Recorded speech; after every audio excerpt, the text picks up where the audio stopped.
crafty friends, Christina here with you from Close to My Heart. I am here today to share with you my September mystery kit, the project that I sent out to all of the customers who made a Close to My Heart product purchase from me last month. It's something I like to do to thank them for purchasing from me. It's kind of fun to send some happy mail, and it's a surprise. You don't know if it'll be a card or if it'll be something like a 3D item like we're going to do right now. So if you got it, it came in the mail, was you got 3 pieces. You got this fun cutout of our paprika cardstock, and this is actually a cut from our Cricut collection, our very first one, that is called the Art Philosophy. And the nice thing now is that all of our collections, you can buy the cuts individually rather than buying the whole collection, so you could always recreate this. You could buy that item, or if you've got the access, you can get it for free. You've got the pumpkin spice. It's got the stripes on the one side, and then the pretty pumpkins and leaves on the other side. And then you have this fun jack-o'-lantern face cut out in our new solid black cardstock. And you'll notice on the back that it's got an adhesive. This is our new adhesive sheets. So it makes it kind of fun. It makes them like immediate stickers for you. So it makes it easy to go ahead and pop them out and stick them on your project. And those come in a 12 by 12 sheet. You get, I think, 3 of them in a package. And then the cutout here is also from one of our collections. It's called the Artiste. And so this is another image that you could get if you wanted to recreate this. And so just before we get started, just real quick, I thought I'd show you, in addition to this cute little jack-o'-lantern face, on that same cartridge they have this fun little Frankenstein one that you could get as well.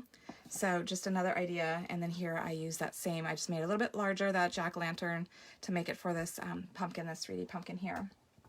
Okay, so what we're going to do is we're going to go ahead and, if you have a bone folder handy, you can grab that. We're going to get that first score line that's on there, just kind of a bend, because that's going to give us a guide as to where to place this paper. So I wanted to have a fun little liner inside this. So this is actually, and it probably looks familiar to you, like a French fry box. And so, but the fun thing is that you can use it for so much, so many cute ideas. Like I just put some Halloween candies in a cellophane bag here, put some ribbon on it, and then just tucked it inside this.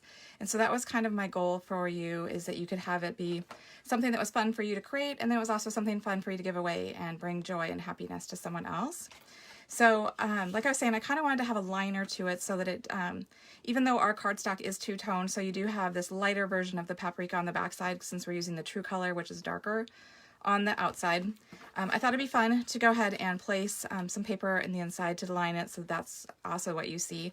So you can choose to do the stripes like I did in my sample, or you could do this other side. It will coordinate either way.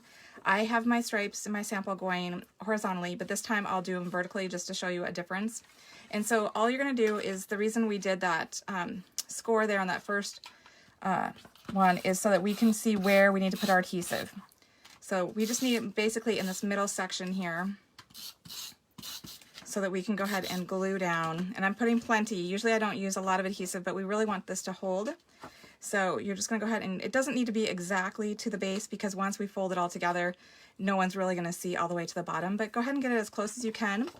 And then it's just a simple task of going ahead and just cutting around that excess off. You could trace it with a pencil if you wanted to and then cut it. But like I said, it's a pretty simple shape, easy enough to just go ahead and cut around it now that it's glued in place. So, and I'm going to show you a little trick if you feel like it's not as perfectly cut out or trimmed out as you'd like. So, really quick to do that.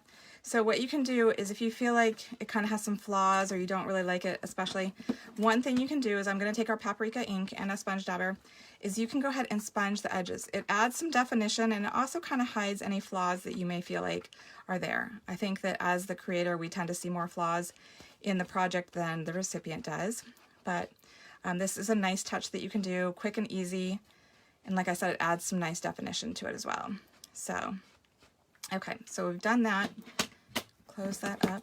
All right, so now what we're going to do is we're going to go ahead and we're going to fold on those other score lines. So you can kind of see where those are, and you want to get nice, crisp folds.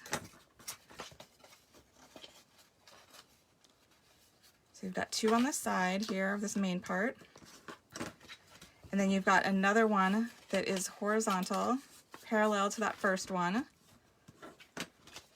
And then you've got those 2 in the front. These ones are a little bit trickier just because you've got that thinner edge, so you want to make sure you get that nice and good. And then your final two will be those two little tabs that you see still sticking out. So those easily just push in. Okay. So what I like to do is I like to have my front, what's going to be shown, be the smooth edge. So there really is not a right or wrong. Like, you're going to put that little tab on the inside. So like I was saying, I like it to be smooth. So I usually have mine so that my thing is going back here and the seam is in the back portion of my project. But you could as easily have it go like this so that the front part is like that. Either way is going to absolutely work. But I would recommend using a really strong adhesive.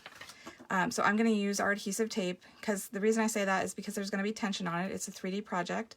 Anytime you're doing something that's 3D, I think it's just a good idea to have it be a really strong, sturdy adhesive. So I'm first going to put some adhesive on the little tabs, because I'm going to have those glued to the inside of the project first. And these, you just go ahead and peel off that red liner, and it's clear adhesive beneath it. The red just kind of tells you where the adhesive is going to be going. Okay. So like I said, I'm going to bring that back one forward first. So I'm going to glue that to the tab. Glue that down. And then I'm going to put the adhesive on this flap here, the front flap, so that I can bring that to the back of the container. I'm going to go ahead and stick that down the center. Do the same thing on the other side. I'm just using my piercing tool to lift up that backing. It works really nice to just grab it and be able to take that off. And I tend to do both sides at once, just so that way I can quickly put it together afterwards, but you could do one side at a time. So you're just going to go ahead until that's flush to the edge, rotate it, do the same thing, line it up, stick it down. Okay, and then your final piece here is this little jack-o'-lantern face that I was saying. So this adhesive sheet, I'm just going to go ahead and peel that back right off. It's just easy, and then I can go ahead and pop out, whoops, the cuts, as you see. It's really, really sticky adhesive, so don't be surprised if it sticks to your finger. And then you're just going to go ahead and pop it on the front there, and I got a little excess of the cardstock. Just popping that out. But I like this solid black cardstock, especially for Halloween. If you're familiar with our cardstock, it does have a white core to it, which does give you many fun techniques that you can do, like sanding. Distressing things are really easy. But I think with Halloween projects, it's nice to just have that solid black look to it. So that makes it really fun for this. Okay, so we're going to get the final piece, which is the mouth. Popping that out. Again, it's really sticky, which is awesome because then your project's not going to fall apart. And then you're just going to go ahead and pop this down like so. And now you've got a cute little jack-o'-lantern face. And like all I did, I just put some crinkle paper in a cellophane bag, added some Halloween candy, and put a ribbon on it. Or you could even just tuck some snack size Halloween treats in it. You could put little note cards in here if you wanted to give somebody some note cards as a gift instead of candy. So many different things that you could do with it. It's just a fun little cute idea. So if you received one of these kits, I hope you enjoy it. And I'm currently working on getting the October ones ready to ship out. Those will start shipping out next week. Again, it's just a way for me to say thank you for purchasing from me. I do appreciate the support. And if you have any questions, feel free to leave it in the comments below and I will get back to you. All right, thanks.